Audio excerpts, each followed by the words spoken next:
Shalom, saudara-saudariku terkasih dalam Kristus. Ya, ini adalah pewartaan saya bawakan yang bertemakan bersiaplah kedatangannya yang kedua. Kita sudah tidak terasa ya, 1 tahun lebih kita sudah mengalami situasi pandemi yang sulit ini sebenarnya. Kita mengalami proses naik dan turun, kita berjuang bersama, kita telah mengalami beberapa kali lockdown dan juga masa-masa transisi seperti saat ini, di mana semuanya itu membatasi ruang aktivitas kita saat ini. Namun di balik daripada semua hal-hal sulit yang kita alami, ternyata ada juga sisi-sisi baik yang bisa kita dapatkan. Ya, secara mungkin saya pribadi ya, secara kondisi di luar itu begitu sulit, itu justru membawa saya semakin dekat kepada Tuhan. Jadi saya semakin mempunyai waktu intim yang banyak dengan Tuhan. Saya semakin bisa belajar banyak karena saat ini terbuka banyak sekali pewartaan-pewartaan melalui media online, melalui YouTube, melalui segala, dan tiba-tiba begitu banyak materi bagi umat Katolik untuk bisa menambah wawasannya. Nah, kadang-kadang pada saat kita mengalami situasi sulit seperti ini ya, ada juga yang bertanya eh, secara secara itu kepada saya. Kadang-kadang dia bertanya begini, apakah COVID-19 ini merupakan tanda-tanda zaman kedatangan Tuhan yang kedua kali?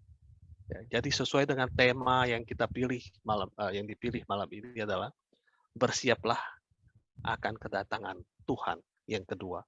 Jadi apakah sebenarnya eh, pandemi COVID-19 ini sebenarnya merupakan salah satu tanda bahwa Tuhan akan datang kedua kali?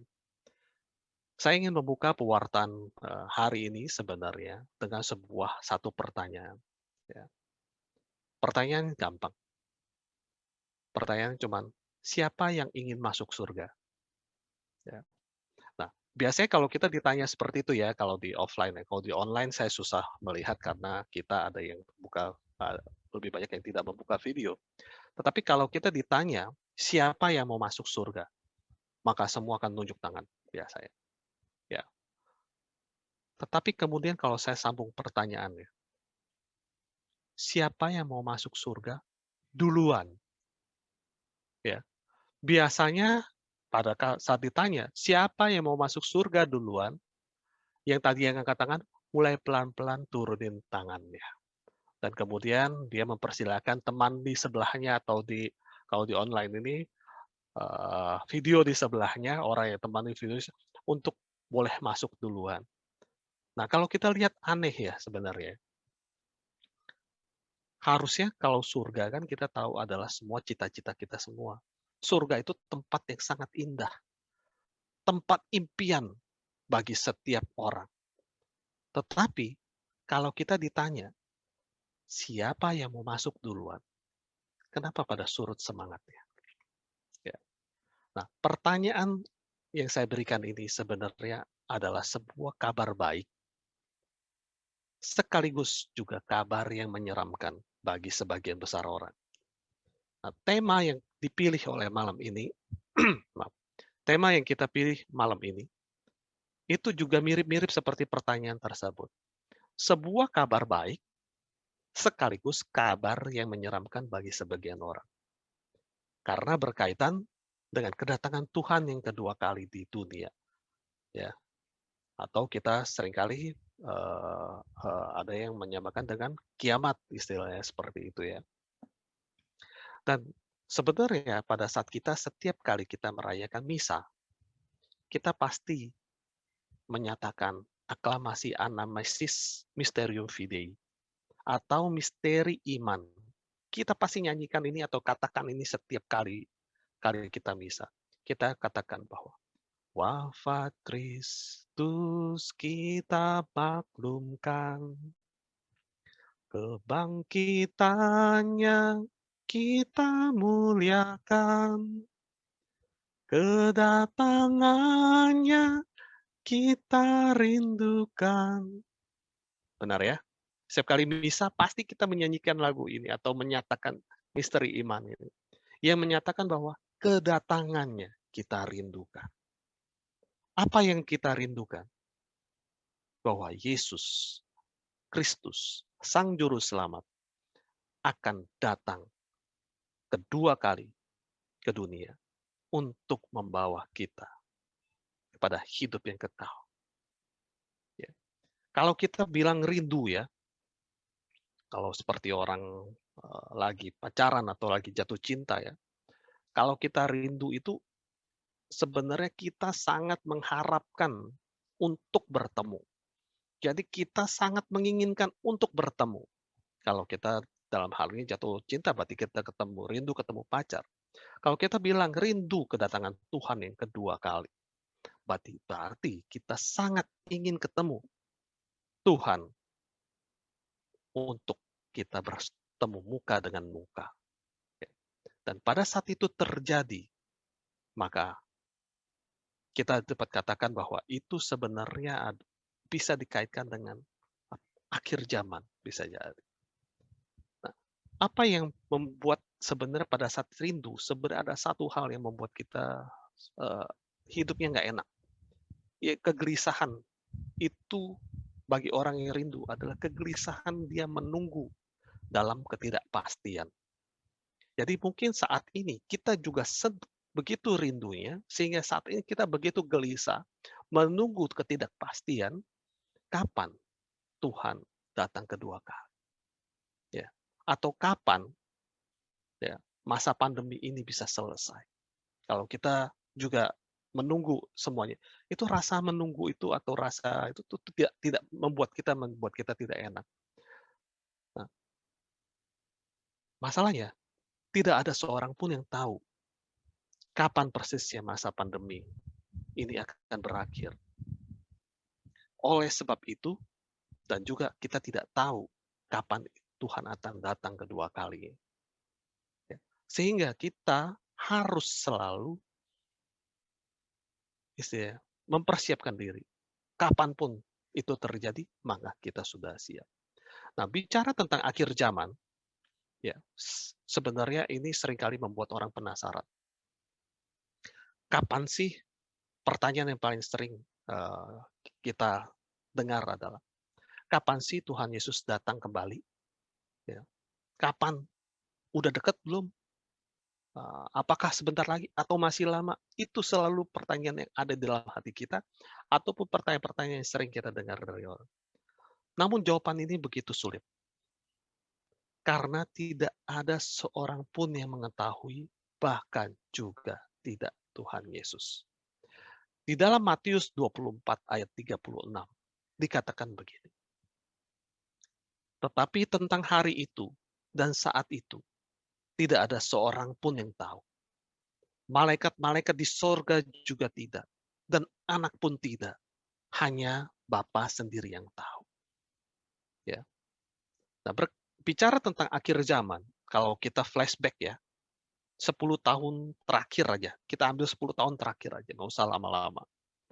Mungkin kita pernah sama-sama mengingat ya, di tahun 2012, belum 10 tahun, 9 tahun yang lalu, dunia pernah digemparkan dengan penanggalan kalender suku Maya yang katanya akan memprediksi kapan hari kiamat itu terjadi.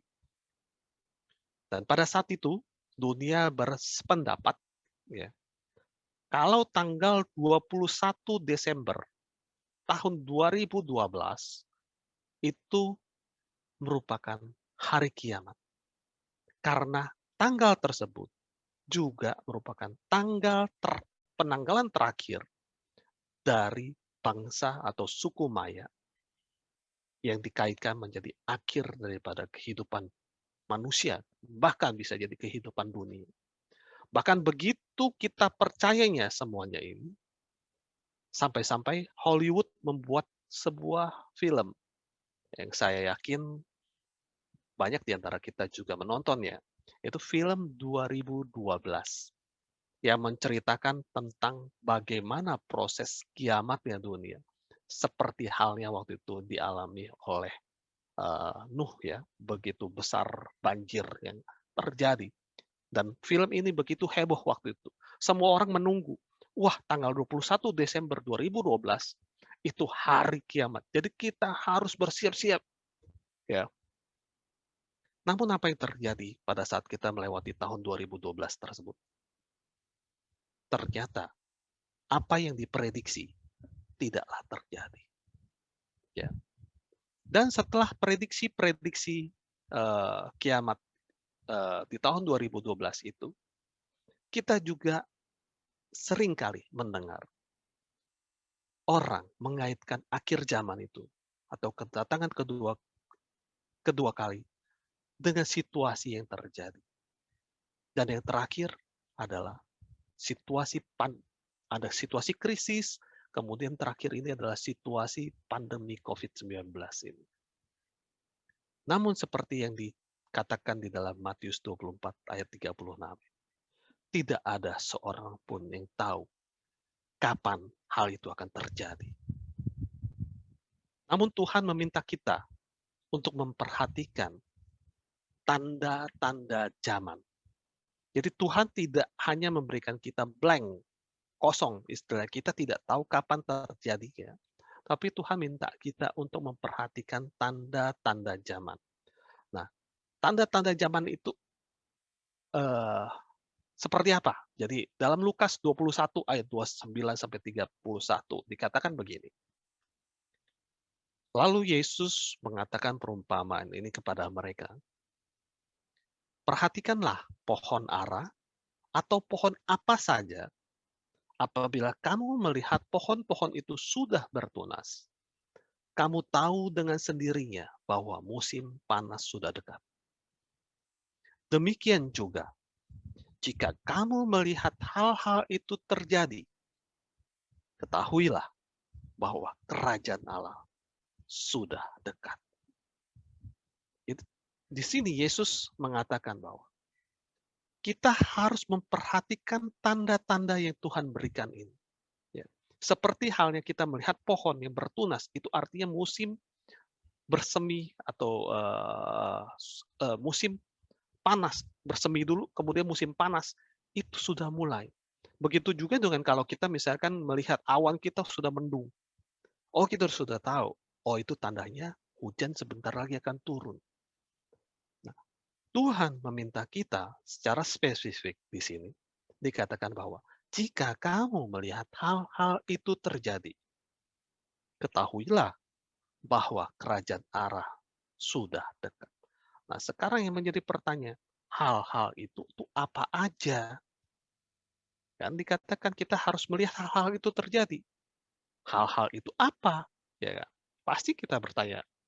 Nah, di dalam Matius 24 ataupun Lukas 21, kalau diringkas, sebenarnya Tuhan memberikan 10 tanda.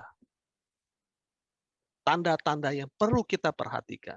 Tanda-tanda yang menyatakan bahwa kerajaan Allah sudah dekat, kedatangan Tuhan sudah dekat. Ya. Jadi ada 10 di Matius 24 dan Lukas 21. Nah, sekarang saya akan menampilkan 10 tanda-tanda ini. Dan saya mempersilahkan saudara-saudari semuanya untuk menjawab di dalam hati masing-masing. Apakah ke-10 tanda ini sudah terjadi atau belum? Ya, saya akan mulai secara cepat. Saya cuma akan membaca judulnya saja, maka nanti kita menjawab masing-masing. Oke. Tanda yang pertama dikatakan adalah akan munculnya nabi-nabi palsu yang akan menyatakan dirinya sebagai juru selamat dan dia akan menyesatkan orang-orang pilihan. Ya. Jawabannya saudara-saudari sendiri yang akan menjawab. Tanda yang kedua adalah kabar deru perang terjadi di mana-mana. Dikatakan bahwa damai sebenarnya yang terjadi adalah deru perang. Kabar itu terjadi di mana-mana. Oke? Kembali saudara-saudari yang akan menjawab. Tanda ketiga adalah terjadi malapetaka dan bencana. Terakhir ya kita mendengar ya, kemarin di NTT terjadi bencana. Namun bukan hanya terjadi secara lokal, tetapi akan terjadi di mana-mana. Malapetaka dan bencana. Kemudian tanda keempat, terjadi kelaparan, kemiskinan, dan penyakit. Nah, tadi yang di pertanyaan di awal, apakah COVID termasuk tanda kedatangan Tuhan kedua kali? Bisa jadi kita kaitkan karena poin yang ini. Kelaparan, kemiskinan, dan penyakit. Dalam hal ini penyakit ya. Ya. Tapi saya tidak mengatakan bahwa COVID-19 ini adalah tanda kedatangan Tuhan yang kedua kali. Jawabannya ada di hati kita masing-masing. Ya. Kemudian tanda berikut adalah yang kelima, terjadi kekerasan dan penyiksaan atas anak-anak Allah. Ya. Kemudian tanda keenam, terjadi banyak anak-anak Allah yang murtad dan tidak mengakui Allah. Ya. Bisa melalui film, bisa melalui hiburan, macam-macam. Oke? Kemudian tanda yang ketujuh, manusia saling membenci dan saling menjatuhkan. Saya di sini menampilkan foto daripada Paus. Paus sendiri, orang yang begitu agung dalam memimpin miliaran umat-umat Katolik. Dia sendiri sering dibenci orang, sering dijatuhkan orang. Ya. Apalagi yang lain. Ya. Oke, selanjutnya tanda kelapa. Merosotnya moral dengan maraknya seks bebas, LGBT, dan perceraian. Ya. Kemudian tanda ke-9, hilangnya kasih antara sesama manusia dan merebaknya sikap individualistis. Mungkin saat ini meja makan keluarga tidak lagi dipenuhi dengan canda dan tawa. Meja makan keluarga saat ini dipenuhi oleh orang-orang yang sibuk sendiri dengan gadgetnya masing-masing. Ayah dengan anak berkomunikasi lewat gadget, bukan lagi dengan ketemu tatap muka. Dan semuanya itu. Semua orang posting untuk menunjukkan bahwa dirinya hebat. Semuanya itu karena individualistis. Dan tanda yang terakhir, tanda ke-10, adalah terjadi pemberitaan Injil besar-besaran secara luar biasa kepada semua bangsa dan terjadi kebangkitan rohani besar-besaran. Dan tanda ke-10 ini tutup di dalam Matius 24 ayat 14 dikatakan seperti ini. Dan Injil kerajaan ini akan diberitakan di seluruh dunia menjadi kesaksian bagi semua bangsa. Sesudah itu barulah tiba kesudahannya. Jadi setelah terjadi tanda-tanda zaman ini yang kita diminta untuk perhatikan, maka pada saat itulah akan tiba masa kesudahannya. Ya. Namun satu hal yang harus kita sadari, ya. Manusia yang terlalu fokus dalam menentukan atau mencari kapan Tuhan akan datang kedua kalinya ke dunia, itu kalau saya ibaratkan, ya, itu seperti atlet atlet sprint, atlet pelari cepat. Tapi dia diminta untuk berlari maraton. Ya. Pada saat atlet sprinter ini, dia diminta untuk lari. Maka dia memberikan target, target saya 100 meter ke depan. Ya. Yang dilakukan atlet sprinter ini apa? Maka pada saat dia menentukan target track dia 100 meter ke depan, maka dia akan berlari sekencang-kencangnya untuk mencapai garis finish yang dianggapnya sebagai garis finish. Ya. Jadi 100 meter dia hajar, dia lari dengan sekuat tenaga, mencapai 100 meter. Tetapi ternyata setelah ia melewati batas 100 meter tersebut, wasit masih mengatakan, hakim garis atau panitia tidak mengatakan bahwa itu ternyata merupakan garis finishnya. Belum garis finish. Kemudian atlet sprinter itu menetapkan target berikutnya. Dia bilang, 400 meter pasti garis finish, dia bilang. Yang terjadi adalah dia genjot lagi dengan sekuat tenaganya untuk mencapai target 400 meter sebagai garis finish. Dan begitu juga yang terjadi pada saat dia setelah mencapai 400 meter. Dia memang paling depan.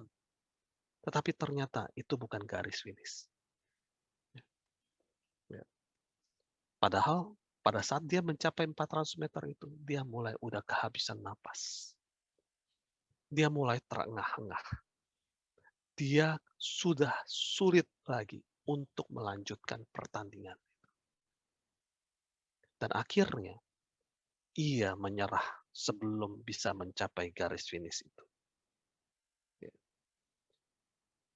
Demikian juga sebenarnya yang terjadi pada saat orang atau manusia yang terlalu fokus untuk menentukan kapan waktu kedatangan Tuhan Yesus itu, maka dia akan seperti atlet sprinter. Dia akan berlari dalam hal ini. Dia akan berusaha hidup suci, hidup kudus, sekudus-kudusnya. Begitu rupa. Dia akan berusaha untuk melakukan yang terbaik.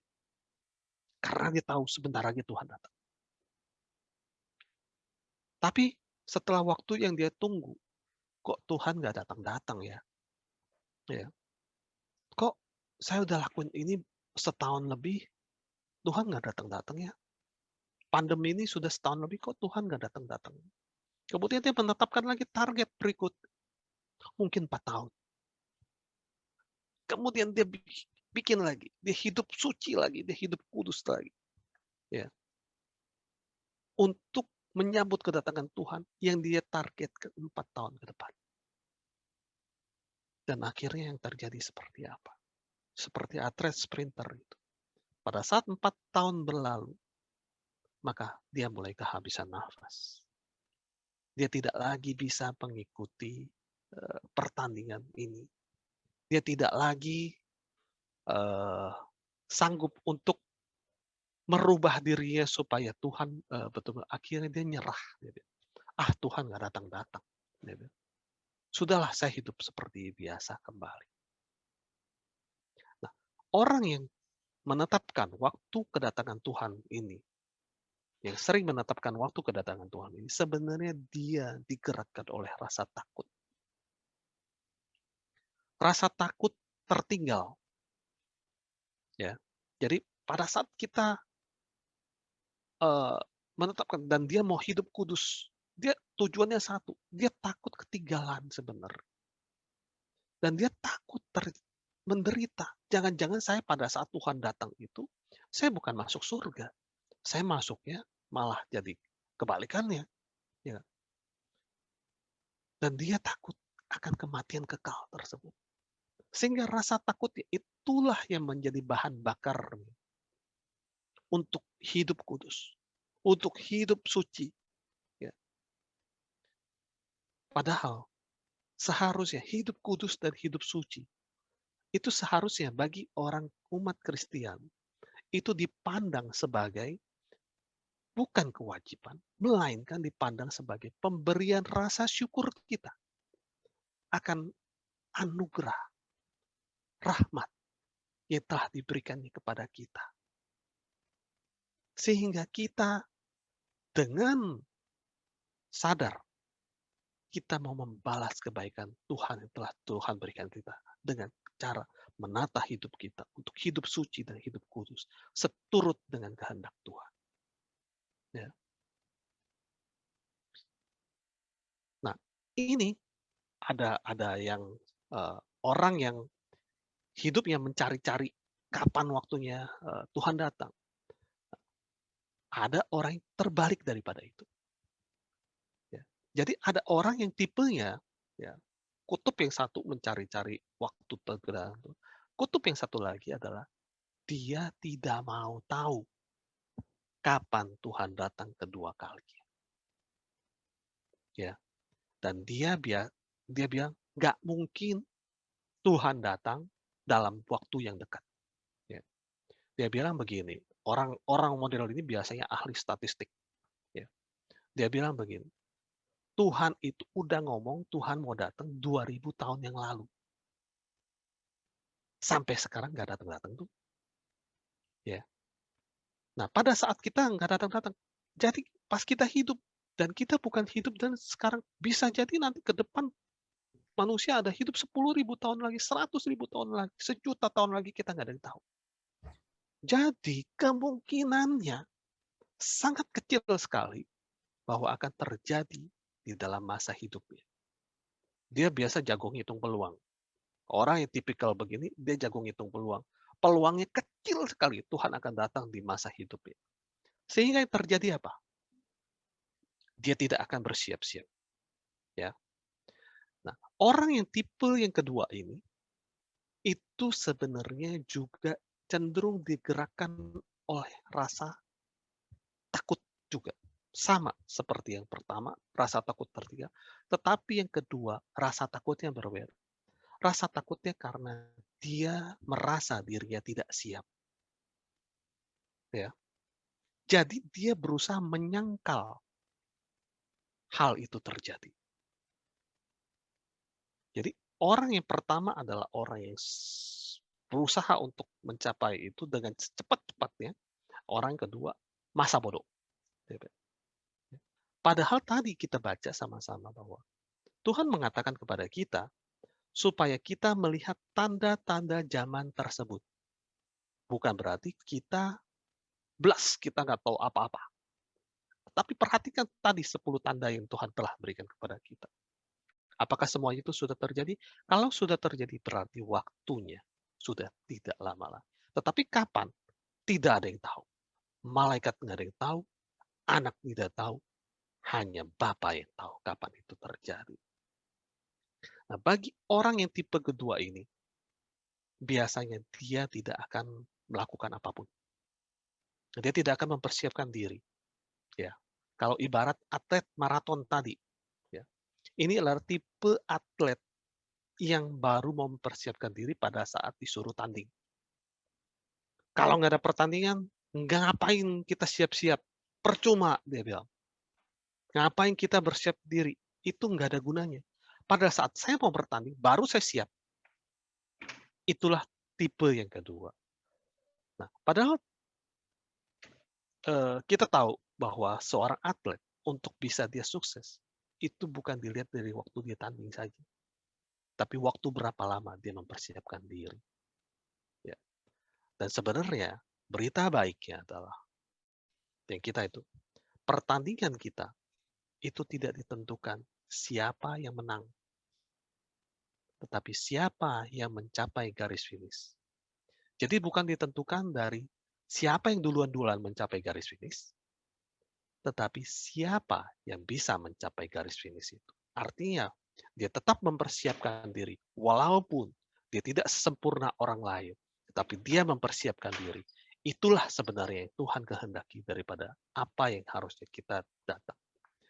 Nah, bila kita sudah mengetahui semua tanda-tanda kedatangan Tuhan itu terjadi, maka sebaiknya yang kita lakukan adalah kita tidak menutup mata kita. Dan hidup seakan tidak akan terjadi apa-apa. Dalam ayat di Matius 24 ya, dikatakan begini. 24 ayat 37 dan sampai 39 dikatakan begini. Sebab sebagaimana halnya pada zaman Nuh, demikian pula halnya kelak pada kedatangan Tuhan, pada kedatangan anak manusia. Sebab sebagaimana pada zaman sebelum air bah itu, mereka makan dan minum, kawin dan mengkawinkan. Sampai pada hari Nuh masuk ke dalam bahtera, dan mereka tidak tahu akan sesuatu sebelum air bah itu datang dan melenyapkan mereka semua. Demikian pula lah halnya kelak pada saat kedatangan anak manusia. Jadi waktu kedatangan Nuh, ya, Kalau kita bicara Nuh sebenarnya, dia pada saat mendengar Tuhan, mendengar Allah berkata kepadanya, siapkanlah dirimu, bangunlah bahtera. Itu waktu itu umurnya sekitar 500-an tahun. Zaman dulu umurnya lama-lama ya. Waktu itu Nuh berumur 500-an tahun. Kemudian terjadi air bah. Itu umurnya Nuh, itu 600-an tahun. Jadi dari dia siapin, sampai itu terjadi, itu puluhan tahun prosesnya. Ya. Dan persiapan yang dilakukan Nuh lah sebenarnya, yang membuat dia dan seluruh keluarga itu diselamatkan. Ya. Demikian juga seharusnya dengan kita. Sekalipun kita tidak tahu kapan kedatangan Tuhan itu tiba sebenarnya. Tetapi selama masih ada kesempatan hari ini, kita harus mempersiapkan diri kita. Supaya pada saat hari itu tiba, kita terselamatkan. Jadi, ada satu hal yang sebenarnya yang harus kita perhatikan. Setiap detik yang kita lewati, setiap menit yang kita lewati, jam, hari, minggu, tahun, itu berarti mendekatkan kita pada hari tersebut. Gak mungkin hari tersebut makin panjang, gak mungkin. Tetapi semua waktu yang kita lewati berarti mendekatkan kita pada waktu kedatangan Tuhan yang kedua kali. Tapi kapan? Kita nggak ada yang tahu. Semua kita nggak ada yang tahu. Nah, namun terlepas dari semua pandangan itu, ya ada kutub yang ekstrim tadi dan juga ada orang yang di tengah-tengahnya. Dikatakan di Yohanes 14 ayat 3 dikatakan begini.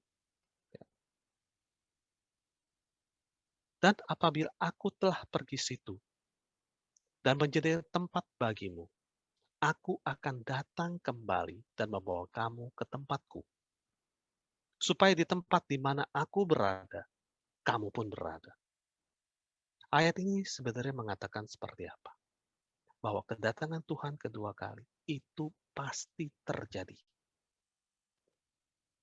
Tuhan sedang mempersiapkan tempat bagi kita, ya, telah menyediakan tempat bagi kita, dan pada saat itu tiba, maka aku, dalam hal ini Tuhan Yesus, akan datang kembali dan membawa kita ke tempatnya. Ya. Jadi, sebenarnya yang harus kita sadari, persoalannya bukan lagi kapan waktu Tuhan akan datang. Tetapi bagaimana kita mempersiapkan diri kita menyambut kedatangan Tuhan itu. Jadi tidak lagi kita di debat-debat misalnya. Oh Tuhan akan datang segera. Oh Tuhan akan datang masih lama. Tidak lagi kita berdebat tentang hal itu. Tapi bagaimana kita masing-masing mempersiapkan diri kita dan juga seluruh keluarga, orang-orang yang kita cintai untuk mempersiapkan kedatangan Tuhan kedua kali yang kita tidak tahu kapan ini. Ya. Karena kedatangan Tuhan yang kedua sudah pasti tidak terduga tadi seperti yang dikatakan oleh di Nuh, kita makan minum seperti biasa, kawin mengkawinkan seperti biasa, tiba-tiba boom, Tuhan datang. Ya. Sehingga kita harus selalu berjaga-jaga, selalu senantiasa diminta untuk waspada. Ya. Nah, berjaga-jaga itu seperti apa? Ya, kadang-kadang kita juga diminta untuk berjaga-jaga. Maksudnya berjaga-jaga itu apa sih? Ya, di 1 Tesalonika 5 ayat 1-5. Ini adalah sebenarnya judul perikopnya mengenai arti dari berjaga-jaga. Ya, jadi saya akan bacakan ini karena panjang, saya akan pisah dua. Sebenarnya 1 Tesalonika 5 1-11. Tapi di slide yang pertama saya akan tampilkan sampai ayat ke-5 dulu. Dikatakan begini, arti dari berjaga-jaga itu ya.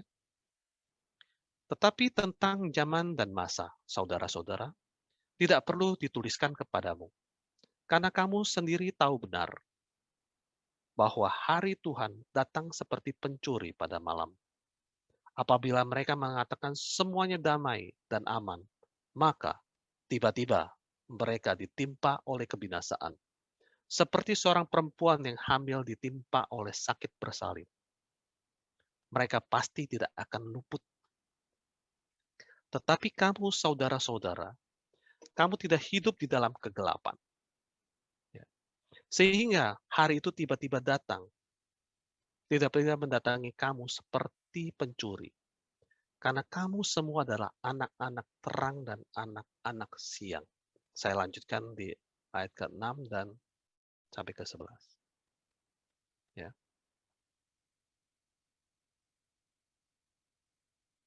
Kita bukanlah, sebab itu, baiklah jangan kita tidur seperti orang-orang lain, tetapi berjaga-jaga dan sadar.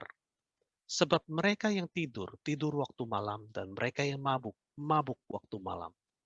Tetapi kita yang adalah orang-orang siang, baiklah kita sadar, berbaju jerakan iman dan kasih, dan berketopongkan pengharapan keselamatan. Karena Allah tidak menetapkan kita untuk ditimpa murka, tetapi untuk beroleh keselamatan oleh Yesus Kristus Tuhan kita, yang sudah mati untuk kita, supaya entah kita berjaga-jaga, entah kita tidur, kita hidup bersama-sama dengan Dia. Karena itu, nasihatilah seorang yang lain dan saling membangunlah kamu seperti yang memang kamu lakukan. Demikianlah firman Tuhan. Nah, di sini di 1 Tesalonika 5 ayat 1 sampai 11 ada beberapa yang saya kuning-kuningkan, ya. Jadi kalau yang tadi itu di 1 sampai 5, maaf, 1 sampai 5 ada yang saya kuning-kuningkan, ya. Maaf. Kamu semua adalah anak-anak terang dan anak-anak siang. Sebenarnya dalam 1 Tesalonika 5 ini ada dikatakan ada 3 poin yang ingin Tuhan katakan bagaimana kita berjaga-jaga. Yang pertama adalah berjaga-jaga berarti kita hidup sebagai anak-anak terang. Ya, kehidupan anak-anak terang haruslah berbeda pastinya dengan kehidupan daripada anak-anak yang hidup dalam kegelapan. Anak-anak yang terang akan menjadi hidup mereka dengan penuh kesadaran. Yang dapat membedakan mana yang benar, mana yang salah, mana yang boleh dilakukan, mana yang tidak diperkenankan oleh Tuhan. Sehingga ia akan menjauhkan diri dari segala kepentingan dan keinginan-keinginan duniawi. Dan dia akan mengutamakan kepentingan, keinginan rohnya, ya, atau Tuhan. Anak-anak terang itu tidak akan terpengaruh oleh kegelapan, sama seperti kegelapan tidak akan mampu sebenarnya menaklukkan terang, atau anggaplah kita lilin. Nggak mungkin kita bawa lilin, kemudian tempat gelap, lilin kita yang mati. Kalau nggak ditiup ya. Jadi lilin itu yang bercahaya, terang yang ada di lilin itu, yang akan menguasai kegelapan. Bukan kegelapan menguasai terang. Begitu juga dengan anak-anak yang terang, dia akan mempengaruhi orang-orang di sekitar yang gelap tersebut. Bukan dia dipengaruhi kegelapan sehingga dia menjadi gelap. Ya. Jadi kita harus terang menyala seperti lilin-lilin itu. Kita harus menjadi lilin-lilin yang menyala di sekitar kita. Ya, bukan kita dipengaruhi oleh sesuatu yang gelap. Nah, kemudian poin yang kedua adalah di ayat ke 6 sampai ke 11 ini dikatakan begini ayatnya. Berjaga-jaga berarti sadar dengan berbaju jirah dalam iman dan kasih dan berketopongkan pengharapan keselamatan. Ya. Berbaju jirah itu adalah pakaian untuk mempertahankan diri dari serangan musuh. Iman merupakan senjata paling kuat untuk melawan segala godaan dan pencobaan dalam hidup ini. Ya. Akan tetapi, iman saja tidak cukup. Karena iman tanpa perbuatan, itu tidak ada gunanya. Sehingga selain iman, Paulus menambahkan juga perlunya kasih dan pengharapan. Kasih itu menjadi dasar, ya, menjadi dasar untuk kita mengasihi Allah dan juga sesama kita. Jadi hubungan kasih itu membuat hubungan vertikal dan juga horizontal. Dan eh, pengharapan itu membuat kita selalu hidup untuk memiliki suatu harapan. Sehingga iman, pengharapan, dan kasih ini selalu akan bergandengan tangan. Dan kita harus hidup di dalam itu terus, berbaju jirahkan itu terus. Ya, inilah poin kedua daripada uh, arti dari berjaga-jaga. Poin yang ketiga, ayat yang ke-11 ya. Berjaga-jaga juga berarti saling menasihati dan membangun satu dengan lainnya.